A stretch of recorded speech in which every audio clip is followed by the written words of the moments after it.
नमस्कार। आप सभी को 7वें अंतर्राष्ट्रीय योग दिवस की बहुत बहुत शुभकामनाएं। आज जब पूरा विश्व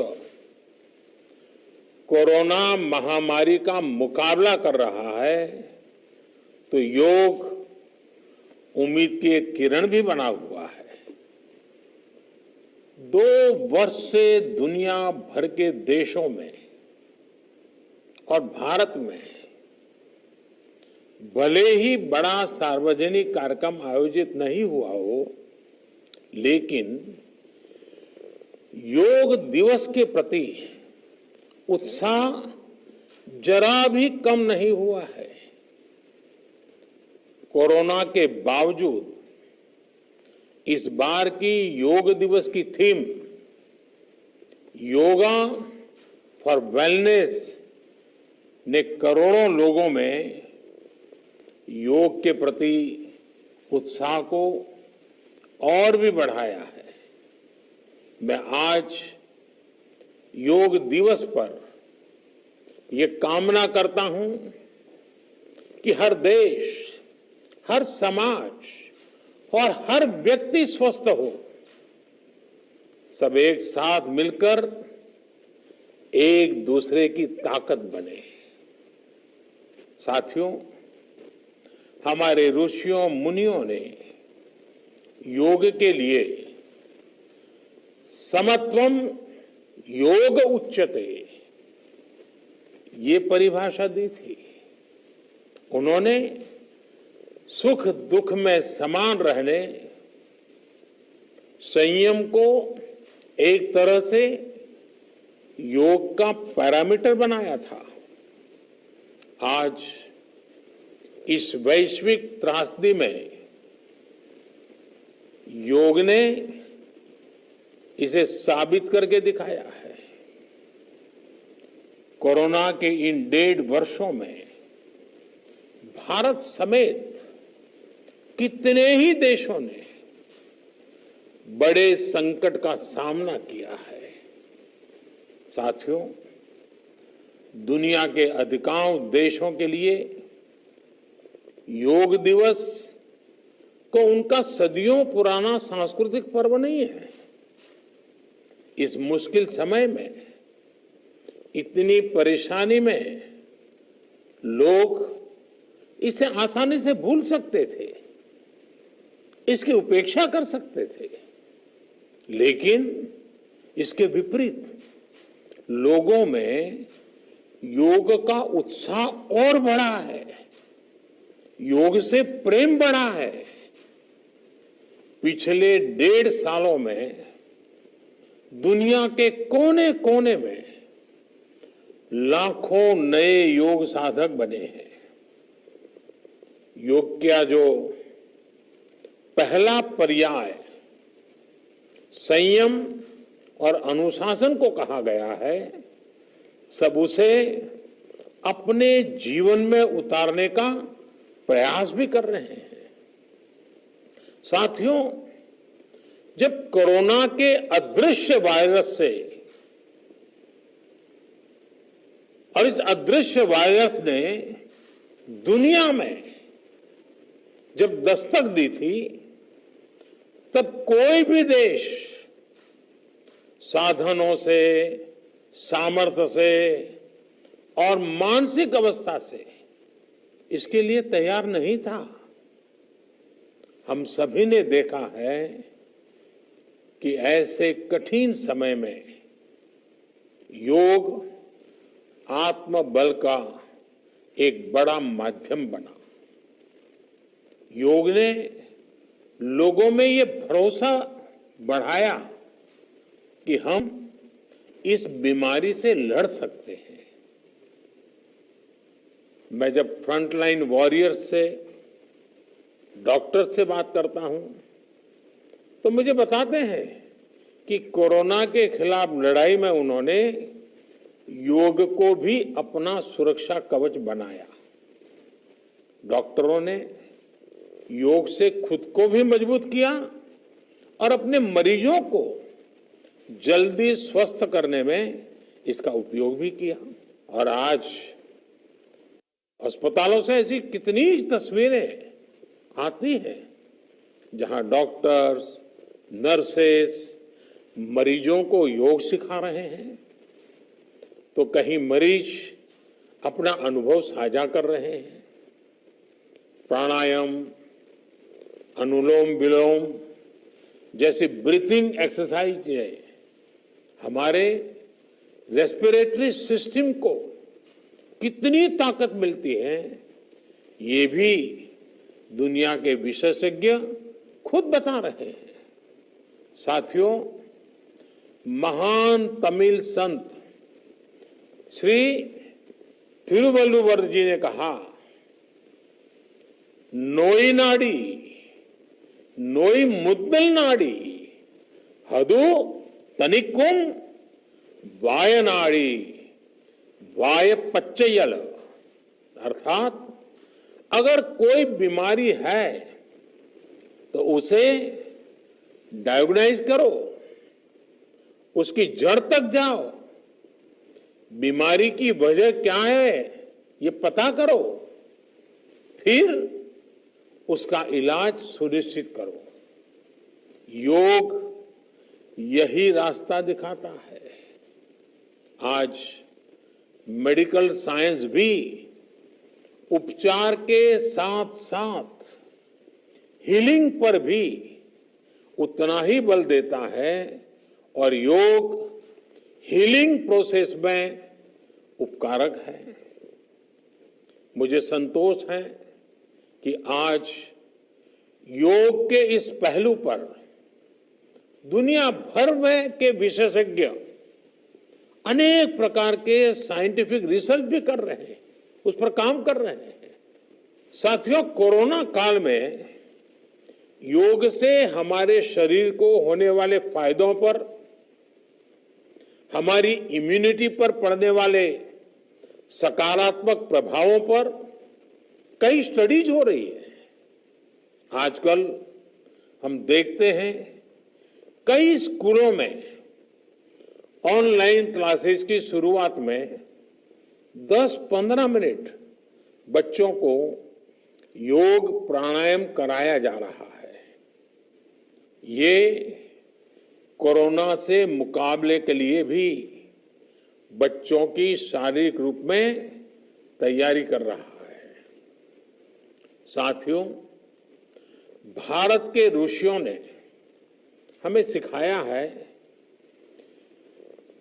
व्यायामात लभते स्वास्थ्यम, दीर्घ आयुषम बलम सुखम, आरोग्यम परमम भाग्यम, स्वास्थ्यम सर्वार्थ साधनम। अर्थात योग व्यायाम से हमें अच्छा स्वास्थ्य मिलता है, सामर्थ्य मिलता है और लंबा सुखी जीवन मिलता है। हमारे लिए स्वास्थ्य ही सबसे बड़ा भाग्य है और अच्छा स्वास्थ्य ही सभी सफलताओं का माध्यम है। भारत के ऋषियों ने, भारत ने जब भी स्वास्थ्य की बात की है तो इसका मतलब केवल शारीरिक स्वास्थ्य नहीं रहा है। इसलिए योग में फिजिकल हेल्थ के साथ साथ मेंटल हेल्थ पर इतना जोर दिया गया है। जब हम प्राणायाम करते हैं, ध्यान करते हैं, दूसरी यौगिक क्रियाएं करते हैं, तो हम अपनी अंतर चेतना को अनुभव करते हैं।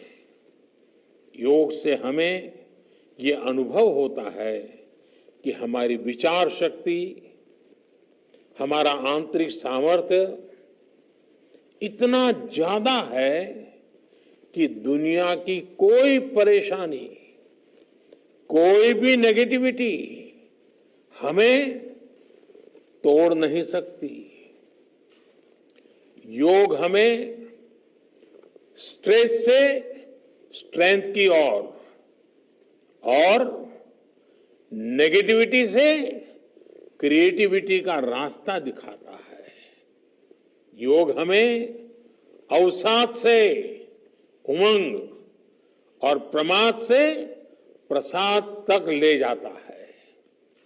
Friends, yoga tells us that so many problems might be out there, but we have infinite solutions within ourselves. We are the biggest source of energy in our universe. We do not realize this energy because of the many divisions that exist. At times, the lives of people exist in silos. These divisions reflect in the overall personality as well. The shift from silo to union is yoga. A proven way to experience a realization of oneness is yoga. I am reminded of the words of the great Gurudev Tagore, who said, and I quote, "The meaning of our self is not to be found in its separateness from God and others, but in the ceaseless realization of yoga, of union," unquote. The mantra of Vasudhaiv Kutumbakam, which India has followed since ages, is now finding global acceptance. We all are praying for each other's well-being. If there are threats to humanity, yoga often gives us a way of holistic health. Yoga also gives us a happier way of life.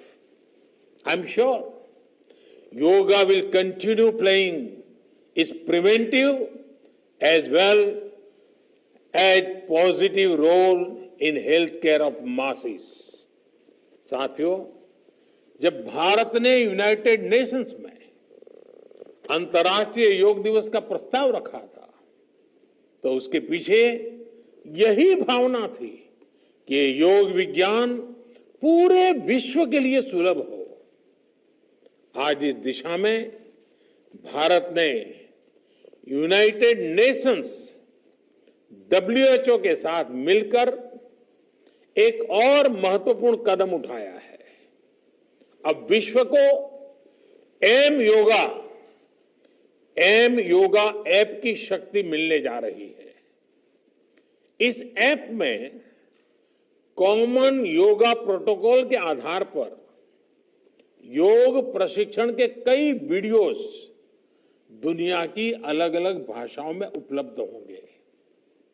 ये आधुनिक technology और प्राचीन विज्ञान के fusion का भी एक बेहतरीन उदाहरण है। मुझे पूरा विश्वास है एम योगा ऐप योग का विस्तार दुनिया भर में करने और वन वर्ल्ड वन हेल्थ के प्रयासों को सफल बनाने में बड़ी भूमिका निभाएगा। साथियों, गीता में कहा गया है, तम विद्या दुख संयोग वियोगम योग संगीतम, अर्थात दुखों से वियोग को, मुक्ति को ही योग कहते हैं। सबको साथ लेकर चलने वाली मानवता की ये योग यात्रा हमें ऐसे ही अनवरत आगे बढ़ानी है। चाहे कोई भी स्थान हो, कोई भी परिस्थिति हो, कोई भी आयु हो, हर एक के लिए योग के पास कोई न कोई समाधान जरूर है। आज विश्व में योग के प्रति जिज्ञासा रखने वालों की संख्या बहुत बढ़ रही है। देश विदेश में योग प्रतिष्ठानों की संख्या में भी वृद्धि हो रही है। ऐसे में योग का जो मूलभूत तत्व ज्ञान है, मूलभूत सिद्धांत है, उसको कायम रखते हुए योग जन जन तक पहुंचे, अविरत पहुंचे, निरंतर पहुंचे, ये कार्य आवश्यक है। और ये कार्य योग से जुड़े लोगों को, योग के आचार्यों को, योग के प्रचारकों को साथ मिलकर करना चाहिए। हमें खुद भी योग का संकल्प लेना है और अपनों को भी इस संकल्प से जोड़ना है। योग से सहयोग तक का ये मंत्र हमें एक नए भविष्य का मार्ग दिखाएगा, मानवता को सशक्त करेगा। इन्हीं शुभकामनाओं के साथ आज अंतर्राष्ट्रीय योग दिवस पर पूरी मानव जात को, आप सभी को बहुत बहुत शुभकामनाएं, बहुत बहुत धन्यवाद।